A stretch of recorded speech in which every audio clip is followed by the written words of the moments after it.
Everyone, welcome to another episode of The Good, Bad, and Ugly of Business. I am your host, Katrin Becker. Today, I am joined by Jennifer Osborn. She is the founder of Talent Sense, an HR and recruiting solutions company for small to medium-sized businesses.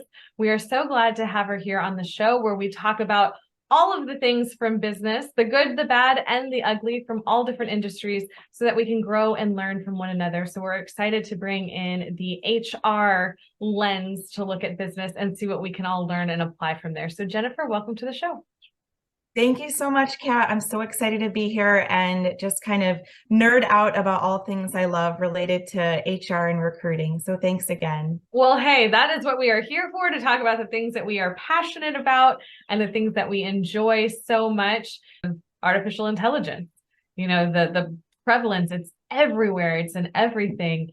And when it's coming to productivity and workflow, like how that's improving or at least affecting, impacting in some way how people are getting things done. And I'd love to know what your sort of thoughts are on how AI and ChatGPT are changing the landscape in terms from a recruiting side of things, writing great cover letters as, to companies within, the HR side, that's, how they're getting things done. You mentioned updating employee handbooks, right?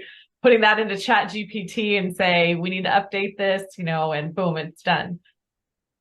It's funny you bring this up because I'm in a group chat with 3 or 4 of my best HR colleagues. We've been friends for a long time and we always reach out to each other when things come up, which is pretty frequent. And today's topic was, have you guys used, ChatGPT for job descriptions yet? And I was like, I've looked into it. I haven't actually done it yet. And here's why. And on my list is to read all the articles. I've been saving probably 10 different articles I need to read up on ChatGPT and AI, but the headliners are giving me pause. The headliners are about, you don't want to use ChatGPT for a job description 100% of the time. And they said that you should actually make sure that you're including authentic intelligence and not just artificial, because there's a lot of things that need to be thought through that shouldn't just be copied and pasted. And it's almost like, well, you're not using your brain then. You're not really thinking through what this position needs to be doing, how it's going to impact the business, and what you need in order to make sure that someone's qualified for the role.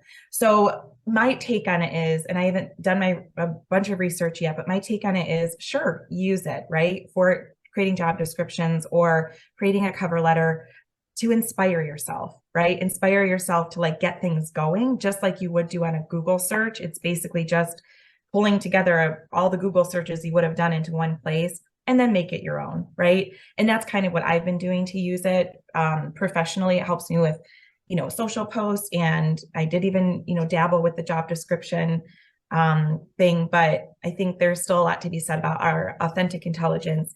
And there's a lot of articles warning HR professionals about the use of artificial intelligence in job posts, right? And I don't understand all of it yet, but if you're listening and are curious about it, make sure to Google it before you start using anything like that for your job posts, because it can end up being discriminatory.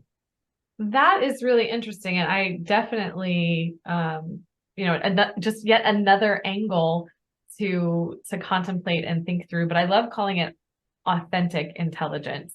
I've been messing around with it on social posts as well. And the posts that I write from my heart are the ones that have the most interaction.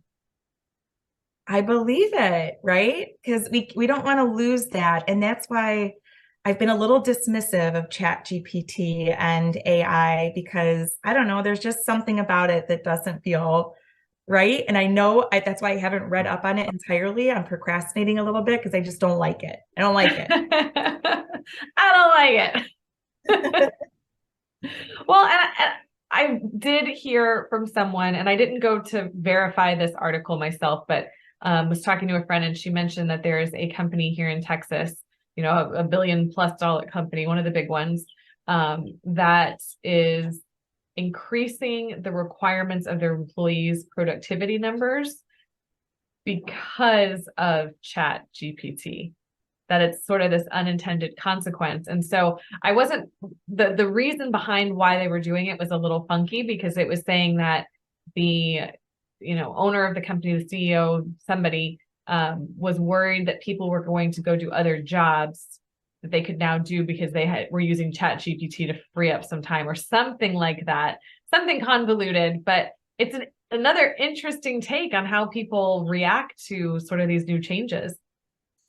Yeah. And when you were first describing that, I was thinking, oh, it's probably because they now have more time, right? And just like with anything that was automated throughout our professions or careers, the goal is that you have more time. And I think they're actually smart for adding on some more responsibilities so they're more fully utilized.